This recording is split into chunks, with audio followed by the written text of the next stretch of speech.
petites gens. Non, ça c'est déjà pris. Faut que je vous trouve un surnom. Commentez en bas si vous avez des petites idées. Bref, donc on se retrouve aujourd'hui dans une nouvelle vidéo. Je vais vous faire une liste des aliments qu'il faudrait mieux consommer bio. Alors je sais ce que vous allez me dire, acheter bio ça revient cher, etc. Et je suis d'accord, c'est pas sur tous les fruits et les légumes. Ce que je vais vous proposer justement, c'est une liste de fruits et légumes que je vous conseille d'acheter bio au maximum pour essayer de limiter les dégâts. C'est parti!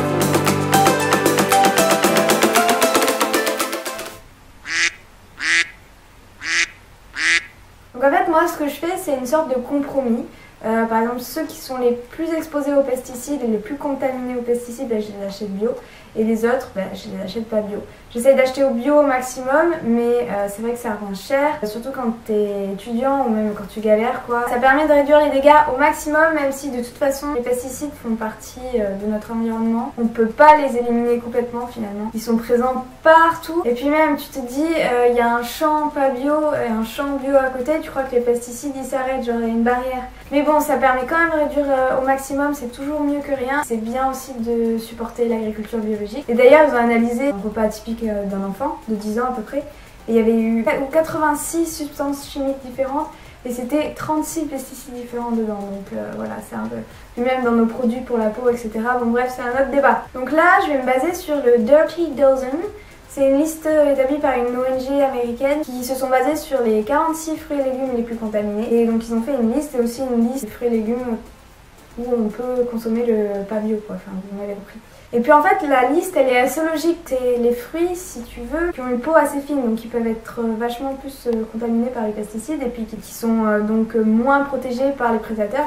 Par exemple si tu prends l'ananas, ça a une grosse peau.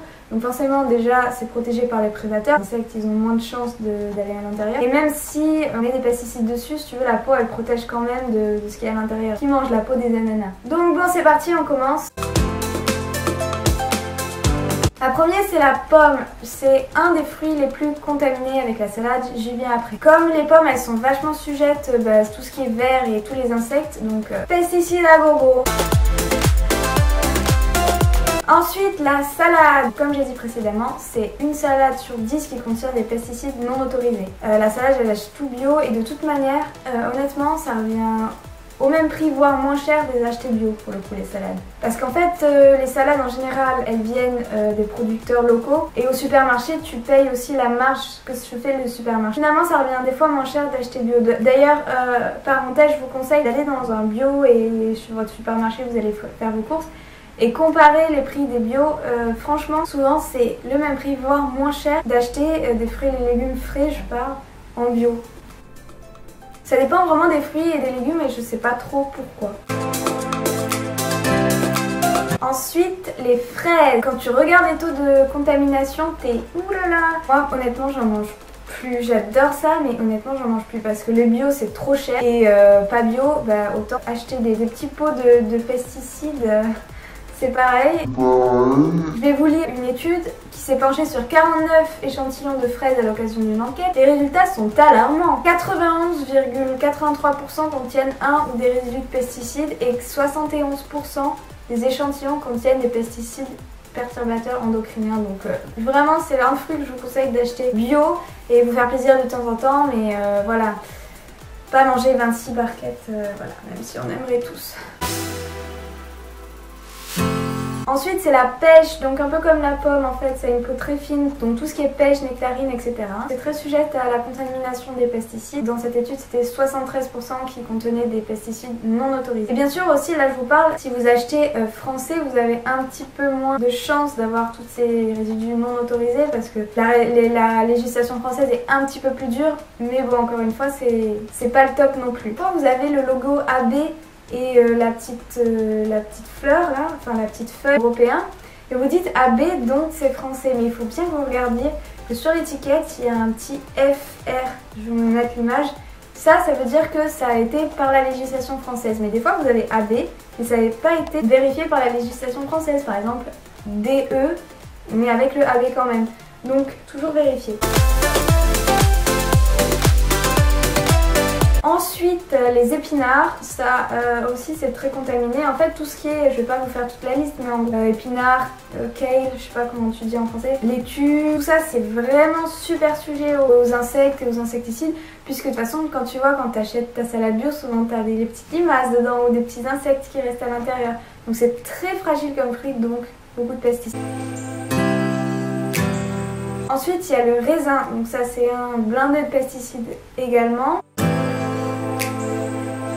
La myrtille, donc en fait c'est fraises, myrtille, tu sais, tous ces petits fruits comme ça, groseille, toutes les choses comme ça. Bon, t'achètes pas trop de groseille en même temps, il n'y en a pas beaucoup. Et ensuite le dernier, c'est les pommes de terre. Alors ça, je ne peux pas l'expliquer, pourquoi les pommes de terre sont présentes dans la liste de ceux à consommer bio absolument, et les patates douces, c'est bon. Tu peux ne pas les consommer bio, ils ne citent pas beaucoup de traitements chimiques.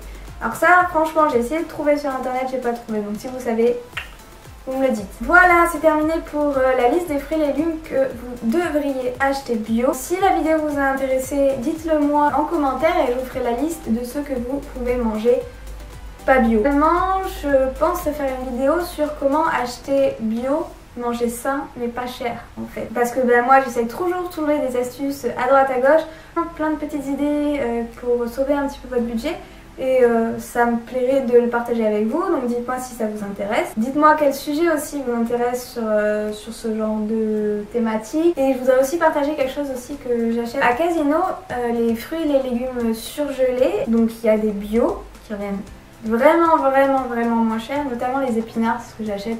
J'achète pas mal surgelés parce que ça permet de conserver la qualité nutritionnelle des aliments et en même temps vachement moins cher. Je dis tout le temps vachement. Et ils ont fait une gamme Casino non bio mais sans trace de résidus de pesticides. Alors je sais pas trop ce que ça vaut, mais j'avoue que j'en achète quand même pas mal, notamment les choux blancs, parce que, alors par exemple le chou blanc, tu peux les acheter non bio et du coup j'achète surgelés non bio mais sans trace de résidus de pesticides. Voilà, si vous savez pas, à Casino, je ne suis pas sponsorisée par Casino. Qui est sponsorisé par Casino? Je vous le dis, peut-être que si vous faites vos courses en Casino, ça peut vous aider. Et ensuite, quand vous mangez vos fruits et les légumes, bien les laver avant. Et ce que je fais, c'est vous les faites tremper dans un peu d'eau et du vinaigre blanc. Vous laissez un petit peu tremper et vous rincez. Et voilà, ça permet d'enlever un petit peu, les laver, enlever un petit peu ce qu'on peut des pesticides naturels. Oh, et pour ceux qui sont intéressés, j'ai fait un plan alimentaire de 4 semaines vegan. Donc si vous êtes intéressés, je mets toutes les infos en barre d'infos. Donc c'est 4 semaines de plan alimentaire, mais c'est pas que ça, c'est aussi les macronutriments. Je vous explique pourquoi en consommer, comment, lesquels, donc protéines, lipides, glucides, les calories, les meal timing, donc quand c'est qu'il vaut mieux manger, le matin, le soir, le midi, après le workout, avant le workout. Je parle aussi des suppléments, est-ce qu'il faut en prendre. Je vous fais comment vous pouvez construire votre plan alimentaire vegan. Je vous mets une liste de courses saines et véganes aussi. Donc je vous parle de comment être vegan. C'est possible de construire du muscle tout en perdant du gras en fait.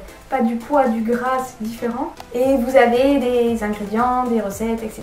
J'ai fait aussi un petit livre de recettes si ça vous intéresse. Voilà, je vous fais plein de gros bisous, je vous aime. Bye.